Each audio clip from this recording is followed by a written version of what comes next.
नाज़रीन इकराम अस्सलामु अलैकुम वरहमतुल्लाहि ताला वबरकातुहू। उम्मीद है कि आप सब खैरियत से होंगे। मुफ्ती ज़ुबैर अहमद मिसबाही साहब और रज़ा एकेडमी के फाउंडर मौलाना सईद अहमद नूरी साहब ने मुंबई में एक बहुत बड़ा ऐलान कर दिया है। आइए सबसे पहले मैं आपको वो वीडियो दिखाता हूँ, उसके बाद कुछ ज़रूरी बातें मैं आपसे शेयर करूँगा। चलिए वीडियो को शुरू करते हैं। अभी जो पार्लियामेंट में वक्फ अमेंडमेंट जो बिल पास हुआ, सारे मुसलमान उसका विरोध करते हैं, उसको रिजेक्ट करने की बात करते हैं। अगरचे पास हुआ है, लेकिन हम सुप्रीम कोर्ट में उसके ख़िलाफ़ मुकदमा दायर करेंगे और उसके ख़िलाफ़ हम कार्रवाई की मांग करेंगे। बिल को हमने अच्छी तरह से पढ़ा है कि अब मांग नहीं कर सकते, तो क्या ये हमारे हक़ में बेहतर है? तो वक्फ़ की जो प्रॉपर्टीज़ पर जिनका कब्ज़ा है हो चुका है, अब उसमें ये अमेंडमेंट में ये बात कही जा रही है कि अब उसके बारे में आप कुछ भी मांग नहीं कर सकते। तो ये कौन सा कानून है? ये हमारे हक़ में कहाँ बेहतर है? आप बोल रहे हैं अच्छा है। वो उससे हमें कोई मतलब नहीं, वो उनका इस्लाम से मुसलमानों से कोई ताल्लुक़ नहीं। इस तरह के दलाल हर धर्म में रहते हैं। ऐसे दलालों से हमेशा पूरी कौम को, मिल्लत को नुकसान पहुंचा है। उनकी बात को आप उठा रहे हैं, लेकिन 99% जो इसमें दुख का इजहार कर रहे हैं उसके बारे में कोई बात नहीं कही जाती है। लेकिन सरकार का कहना है कि इसके बोर्ड के जरिए जो अवैध तरीके से ज़मीन कब्जे किए गए हैं उनको भी खाली कराने की जिम्मेदारी सरकार लेगी, और जो ज़रूरतमंद है, पसमानदा हों, गरीब हों, जो बेवाएँ औरतें हैं जिनको ये अमेंडमेंट में ये बात नहीं है। अमेंडमेंट आपने पढ़ा है? कहाँ पढ़ा है बताइए? सरकार का तो यही कहना है, लेकिन अमेंडमेंट में क्या है? गृह मंत्री कह रहे हैं जो 10 अमेंडमेंट हुए हैं, वो जो बदला हुआ वो आप बताओ ना, उसमें कहाँ है? लेकिन इससे ये बताइए कि आप बोले सुप्रीम कोर्ट में आप चैलेंज करोगे, जब ये दोनों संसद सभा में जब पास हो जाएगा तो आपको लंबी लड़ाई लड़नी पड़ेगी। आपको नहीं लगता उससे लंबी लड़ाई? भाई आदमी अपनी प्रॉपर्टी के लिए 10-10 साल लड़ता है, और यहाँ हमारे मजहब का मामला है, हम जिंदगी के आखिरी सांस तक लड़ते रहेंगे।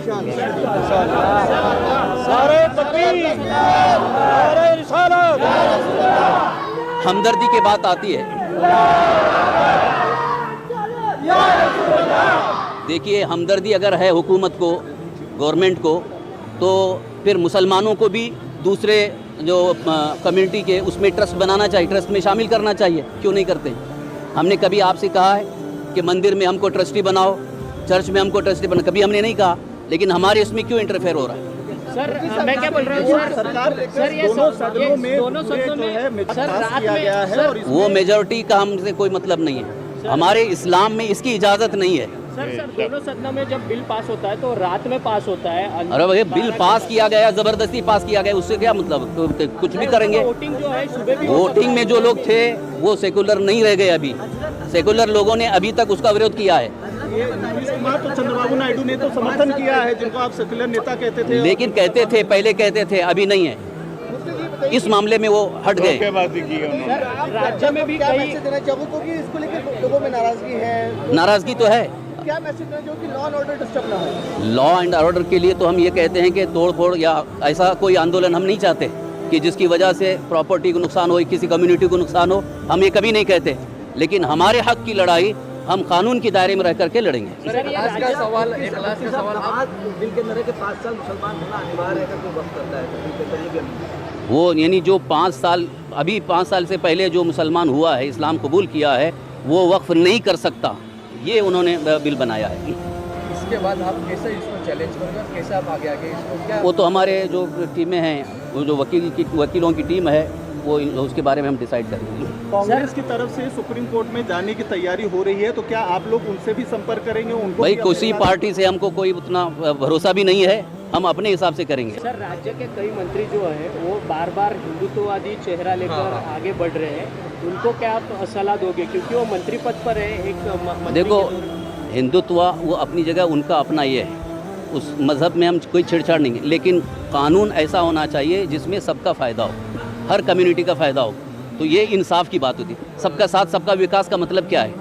कि सबका साथ सबका विकास है, तो फिर खालिश हिंदुत्व को हमारे ऊपर आप लादने की कोशिश करेंगे, तो ये हमें कबूल नहीं है। एक साइड पे नरेंद्र मोदी सौगात मोदी कर रहे और एक बार ये बिल पास कर रहे, तो आप कैसे देखते हो? ये तो सरासर नाइंसाफ़ी है। ये अमेंडमेंट बिल को लेकर जो है स्टेटमेंट जारी हुआ था, उसमें कहा गया था कि अगर नीतीश कुमार और चंद्रबाबू नायडू बिल का खिलाफ नहीं करेंगे तो सबक सिखाया जाएगा। सबक सिखाने का मतलब क्या होगा? रज़ा एकेडमी के सरबराह मौजूद हैं। आप सबक जो है उसका यही मतलब है कि इलेक्शन जब होगा तो फिर मुसलमान बताए किस तरीके से बेवफाई किया है और किस तरीके से पीठ में छुरा भूका है। ये जमहूरियत यहाँ पर इसी किस्म का इंतकाम लिया जा सकता है।